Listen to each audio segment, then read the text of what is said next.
तो आप समझते हैं ये पॉलिटिकल फेलियर था?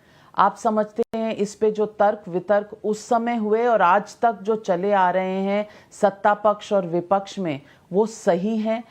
एक दूसरे पर उंगली उठाने से इसका समाधान निकल सकता है? इस पर आपका क्या रवैया है? देखिए, मेरा ये मानना तब से रहा है कि कोई राजनीतिक फेलियर नहीं था।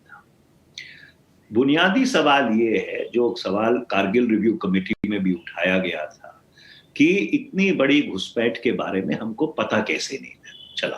तो इसका ये मतलब नहीं है कि वाजपेयी जी या उनकी सरकार के ऊपर कोई टोका टाकी की जा रही है, पर अगर पाकिस्तान की तरफ से इतनी बड़ी घुसपैठ होती है और हम लोगों को उसकी जानकारी नहीं रहती, या आप चीन ने इतनी बड़ी घुसपैठ की है, उसकी जानकारी अगर हमको नहीं रहती, तो इस बात पे तो चर्चा करनी पड़ेगी, सोचना पड़ेगा, विश्लेषण करना पड़ेगा कि निरंतर और लगातार ये इंटेलिजेंस फेलियर क्यों होता है। तो मनीष तिवारी जी, आपने पाकिस्तान और चीन दोनों की बातें कही और ये दो अलग अलग टाइम पीरियड की बात है। तो आप कहते हैं कि वाजपेयी पर उंगली उठाना या मोदी पर उंगली उठाना सही नहीं है।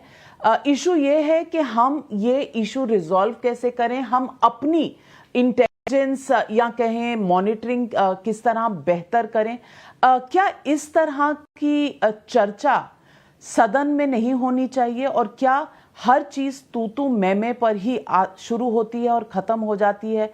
क्योंकि पोजीशंस दोनों तरफ हमेशा इस तरह से लगते हैं कि मिल बैठकर बातचीत करके कोई हल निकालना शायद इम्पॉसिबल हो चुका है। आपकी बात बिल्कुल सही है, और ये बहुत ही दुर्भाग्यपूर्ण परिस्थिति है कि जिस तरह का संवाद हमारे राजनीतिक क्षेत्र में रहना चाहिए, उस राजनीतिक पृष्ठभूमि में वो संवाद नहीं रहा, और ना ही वो संवाद का स्तर रहा है।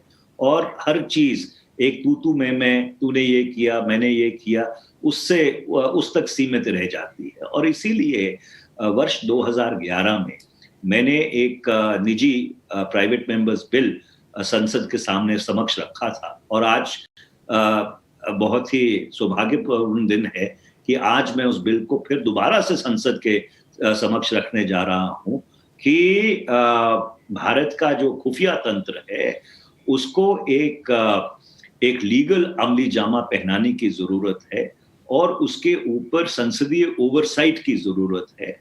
और ये एक ऐसा रिफॉर्म है जिसके ऊपर चर्चा नहीं हुई, और जब शिवशंकर मेनन साहब ने इस किताब का विमोचन किया, उन्होंने भी इस बात की पुष्टि की कि ये एक ऐसा रिफॉर्म है जिसकी बहुत बड़ी आवश्यकता है, इस चीज को मद्देनजर रखते हुए कि पिछले 20 साल में भारत की सामरिक जो परिस्थिति है वो किस तरह से उजागर हुई है।